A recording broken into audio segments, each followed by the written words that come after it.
When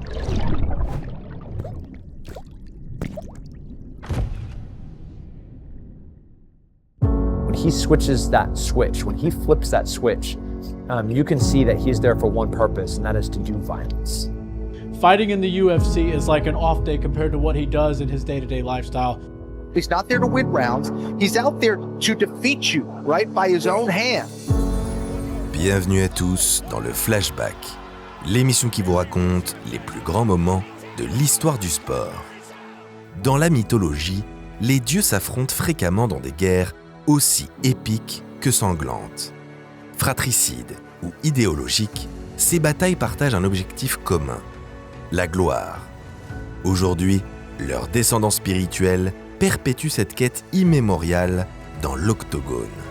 Victoire ou défaite, chacun de ces combattants tente à sa manière de marquer la compétition de son empreinte. Parmi eux, un homme se distingue par sa violence et sa combativité. Surnommé God of War, Benoît Saint-Denis est bel et bien le Arès des temps modernes. Des forces spéciales au MMA, le Nîmois s'en tient à son Nindo.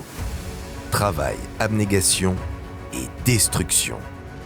Aujourd'hui, on vous raconte l'ascension foudroyante de BSD, le Français à la conquête de l'UFC. Un parcours fulgurant qui pourrait l'amener jusqu'aux portes de l'Olympe. Alors prenez votre hache Léviathan et votre plus beau protège-dents, car on prend notre fameuse machine à remonter le temps, direction le Madison Square Garden, en ce 11 novembre 2023. Vous êtes prêts? Let's go! I've only been training MMA for 7 years. And he's so good, so quick. It is fucking insane. Dustin Poirier taking on Benoit Saint-Denis, and he's the underdog. A man on a military level, unseen prior in the world-famous Octagon. I mean, that is wild. How good did he get so quick? Donc vraiment qu'il n'y a pas un seul gars en 70 kilos qui fait 3 rounds avec moi. Écoute ce que je te dis, arrête de te bagarrer. T'es plus technique que lui, reste concentré. Les bagarres, il va te toucher à chaque fois.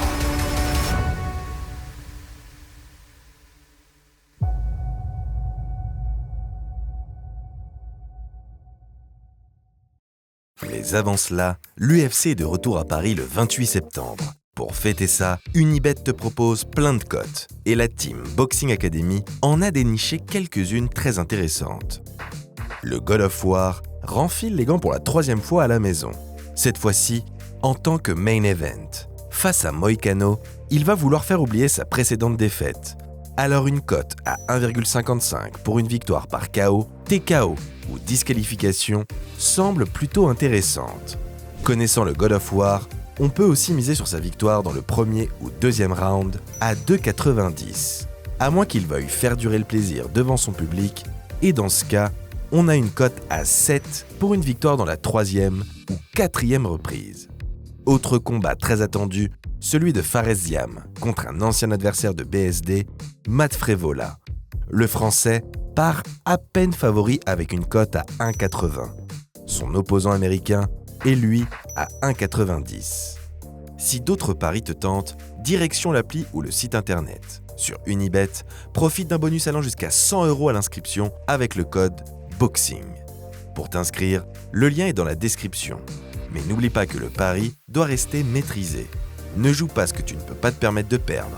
Et surtout, c'est interdit aux mineurs. Revenons maintenant à notre flashback.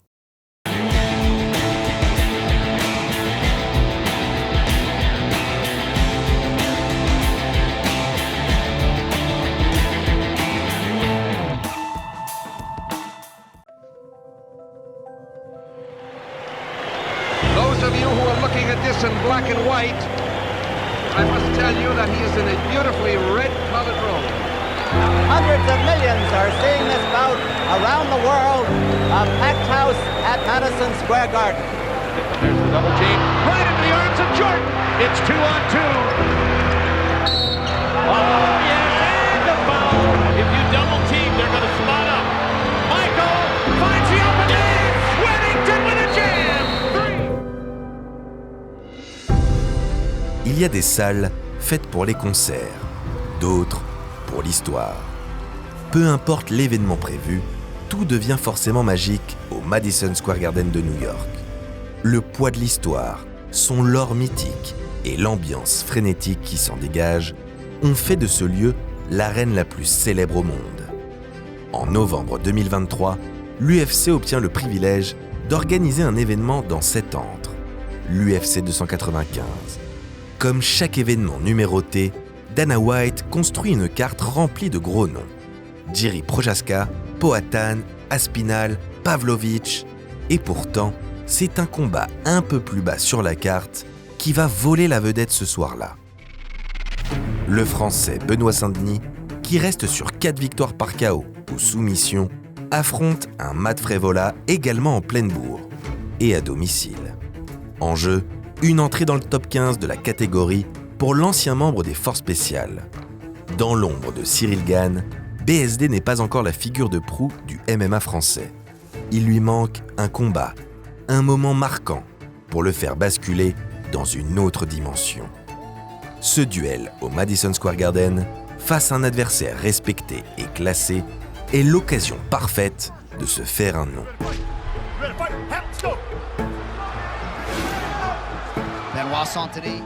Comme souvent, le Français débute par une série de middle kicks afin d'empêcher son adversaire de bien se déplacer. 40 secondes de combat suffisent pour qu'un de ses coups de pied fasse tomber Frevola. Saint-Denis tente d'enchaîner avec une guillotine, mais loupe sa soumission. Qu'importe, le ton est donné. Le Français veut la guerre et n'ira pas jusqu'à la décision. Mais Matt Frevola n'est ni un novice, ni un combattant qui se laisse marcher dessus. L'Américain réagit et envoie un gros takedown sur le Français. Impressionnant, mais pas suffisant pour décontenancer BSD, qui reste concentré. Le God of War se relève, gère la distance en clinch, avant d'asséner un high kick aussi spectaculaire que dévastateur.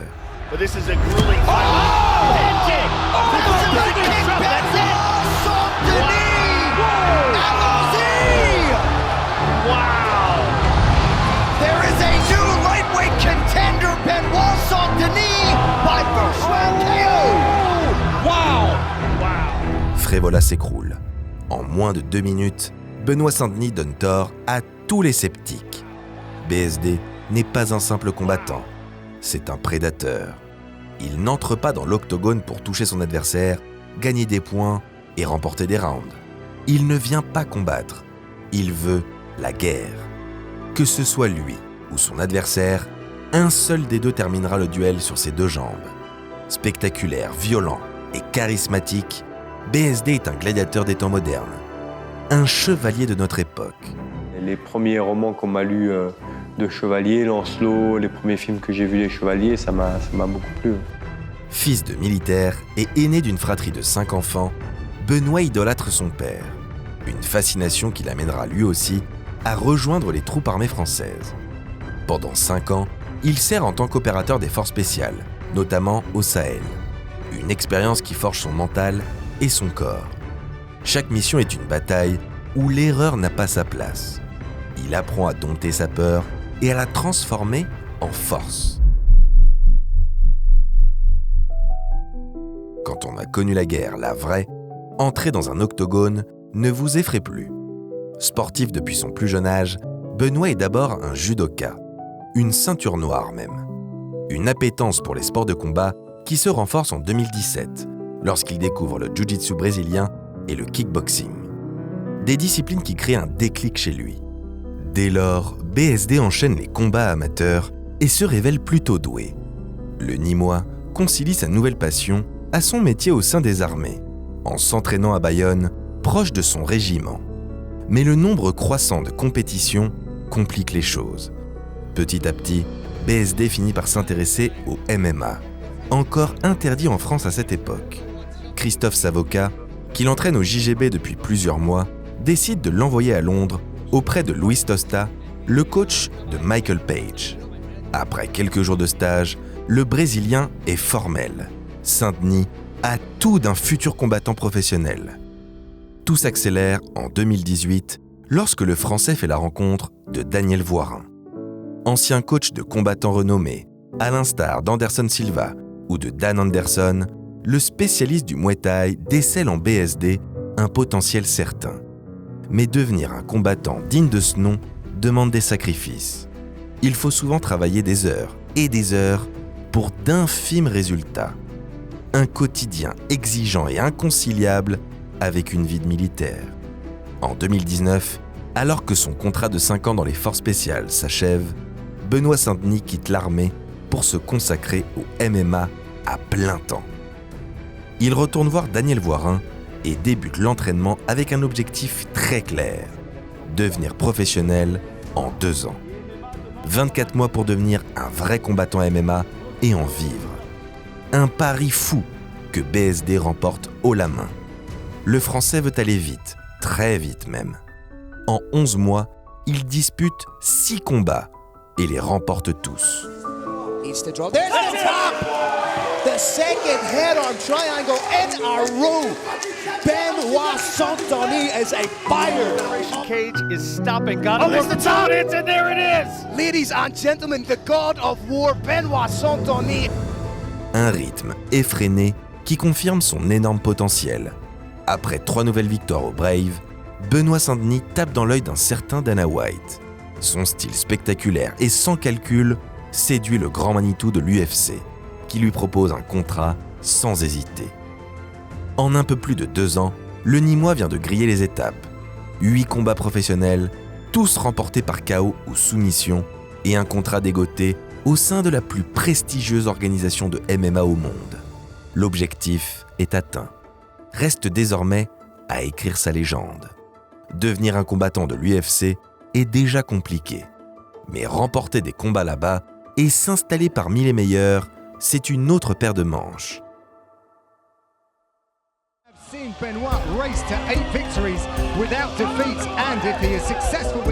Pour son baptême du feu, Benoît Saint-Denis défie Eliseu Zaleski dos Santos, un vétéran brésilien, lui aussi réputé pour sa puissance et son agressivité.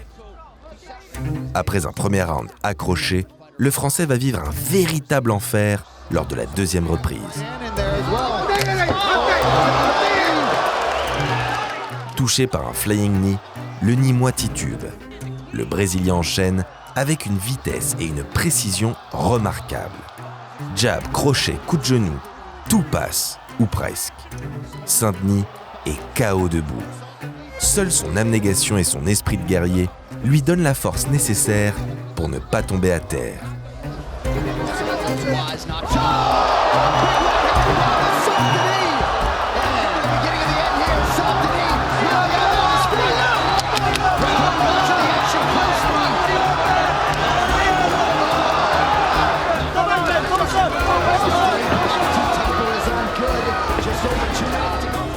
Mais trop durement touché, il ne peut renverser le cours du combat.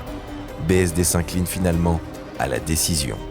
Un dénouement relevant déjà de l'exploit lorsqu'on voit l'état dans lequel le Brésilien l'a laissé après le 2e round.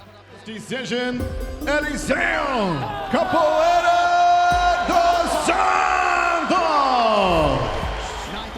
Malgré la défaite, la cote de BSD auprès de Dana White ne change pas d'un iota. Sa résistance plaide même plutôt en sa faveur. D'autant plus que le Brésilien est contrôlé positif au test antidopage suivant le combat. Il sera suspendu 1 an. Donc le fait d'affronter quelqu'un qui est dopé et aussi la différence de poids, parce que je suis arrivé, j'ai pas cuté de poids du tout. Je faisais 80 kg contre un mec de 88 kg qui était chargé, qui avait beaucoup d'expérience, qui était très solide. Donc voilà, c'était une super expérience quelque part, ça m'a permis de me situer. Même si son adversaire est dopé, Benoît Saint-Denis n'est pas dupe. Il ne s'agit pas de l'unique raison derrière sa défaite. Le Français a du pain sur la planche. Il se remet au travail, se reconcentre sur ses forces en JGB et décide de retourner dans sa catégorie des légers. 8 mois plus tard, BSD tient sa seconde chance. Un affrontement face à l'Allemand Niklas Stolz. Qui s'est fait toucher à la pommette. Et il descend tout de suite, regardez. Il va le ramener au sol, voilà, c'est très bien fait. Et il ramène au sol, très très bien. Les relevés, attention, l'étranglement qui est en place. Alors il n'est pas vraiment sous le menton, mais ça peut suffire la pression, voilà. C'est ce que je disais là. Après seulement 2 rounds, le Français bloque son adversaire dans un étranglement arrière, scellant l'issue du combat. Cette fois, ça y est. la carrière du God of War de l'UFC est lancée. God of War Sandoni! 3 mois plus tard, un nouveau Brésilien croise sa route à l'occasion de la première édition de l'UFC Paris, Gabriel Miranda. Ce fight est l'occasion pour BSD de se faire un nom chez lui. Une fois de plus, son agressivité captive la foule. À 10 secondes de la fin du premier acte, il envoie son adversaire au tapis, mais ce dernier est sauvé par le gong.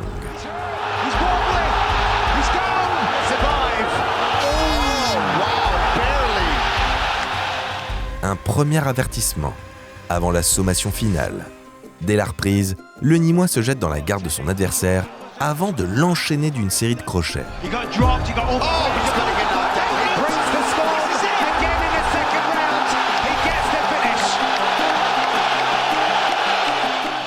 Performance de la soirée, chez lui, dans l'Hexagone. Une consécration pour ce patriote, amoureux de l'histoire de France. Depuis l'enfance, celle-ci le fascine et le façonne. Comme en attestent 2 de ses tatouages, la croix des Templiers sur le cœur et le portrait de Jeanne d'Arc dans le dos. Plus qu'un combattant, BSD veut être un chevalier.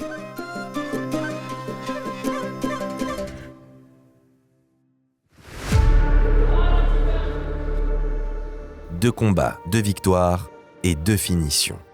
Aussi dangereux au sol qu'en striking, Benoît Saint-Denis semble avoir franchi un cap. Le moment idéal pour lui offrir un vrai test.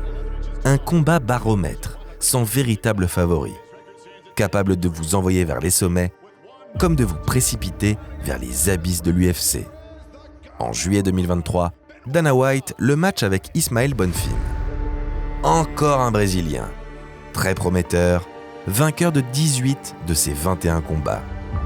Du petit lait pour le God of War, qui une fois de plus s'impose de manière spectaculaire. On démarre tout de suite sur un bon middle, encore un autre. Il en veut d'autres. Au corps et à la tête. Gauche, c'est bien, il est du bon côté. Ça arrive directement au foie. Et voilà, le changement de niveau magnifique. Magnifique, tentative de prise de dos, il y a un crochet qui est passé. On n'est pas loin là. Ouais, ça peut suffire là par exemple. Là regarde, il prépare sa main, il a tapé. Waouh! Ça peut suffire, on vous l'a dit. Oh là là là là là là, incroyable! La recette Saint-Denis est simple, mais elle fonctionne. Des middle kicks, une pression dantesque et des crochets assassins. Bref, une guerre sans calcul et un seul homme debout à la fin. Une fois encore, le Français le plus fort. Ceci fait, il ne reste qu'un obstacle au God of War pour faire son entrée dans le top 15 de sa catégorie et ainsi affronter le gratin de l'UFC, Thiago Moises. Ça tombe bien, car l'UFC revient sur les quais de Lutèce pour la 2e année consécutive. Rien de tel que la ferveur des siens pour franchir un nouvel obstacle. BSD l'a bien compris. Dans une ambiance indescriptible, le chevalier français livre une nouvelle guerre sans retenue.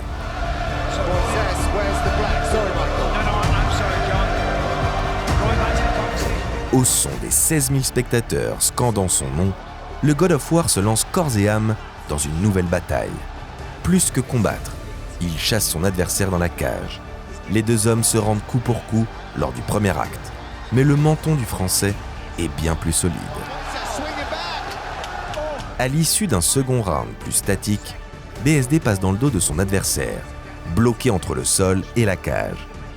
Une série de coups de poing suffit alors à ce que Moises ne réponde plus. L'arbitre met fin au combat et propulse le Nîmois au Madison Square Garden.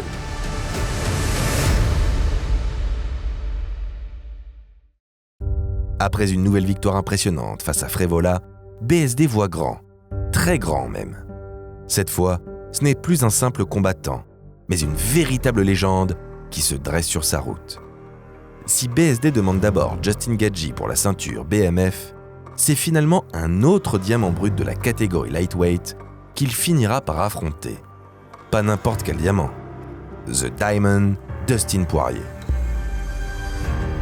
Il s'agit alors du plus grand défi de la carrière de l'ancien militaire.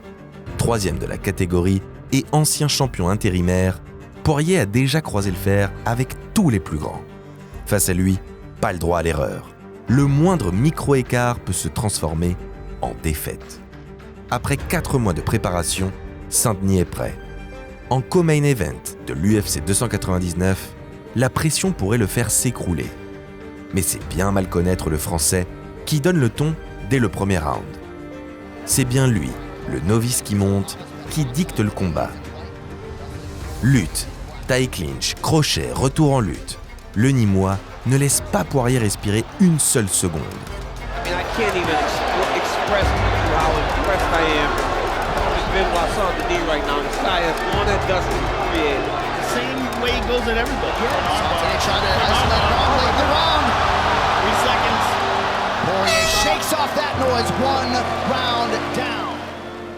Mais lorsqu'on affronte une légende, l'important est de rester concentré. Surtout lorsque le combat est prévu en 5 rounds. Plus de fatigue, plus d'erreurs et donc plus de brèches. Il faut gérer son cardio autant que sa technique. Le God of War en a peut-être trop mis lors de ce premier round. Lors de la deuxième reprise, Poirier est plus dangereux. Saint-Denis, lui, semble de plus en plus fatigué au fil des secondes. Prends ton temps. Te jette pas. Prends ton temps, Benoît. Te jette pas. Peut-être le staphylocoque qu'il a contracté durant son fight camp. La garde basse, il est surpris à 2 minutes 30 de la fin du deuxième acte par un contre fulgurant du Diamond.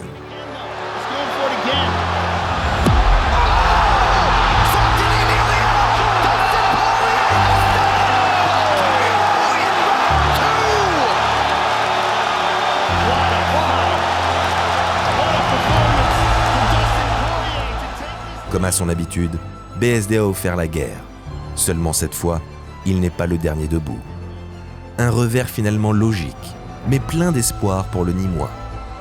What an opportunity! I don't know, man. I was getting beat up a little bit, getting rode out by this guy. I got him at the end. I touched him a couple times in the beginning, but dude, he was pretty strong. And I got a lot of respect for Benoit Saint-Denis, his mindset, his grit. He's a tough guy, and if he chooses to, he'll be back, no doubt about it. I want to give him his props, respect for defending his country, respect for being part of the military. Si les victoires fédèrent, ce sont les défaites qui nous rendent plus forts. Loué par son adversaire du soir et par le grand patron Dana White, Benoit Saint-Denis est loin d'en avoir fini avec son rêve, régner en maître sur sa catégorie.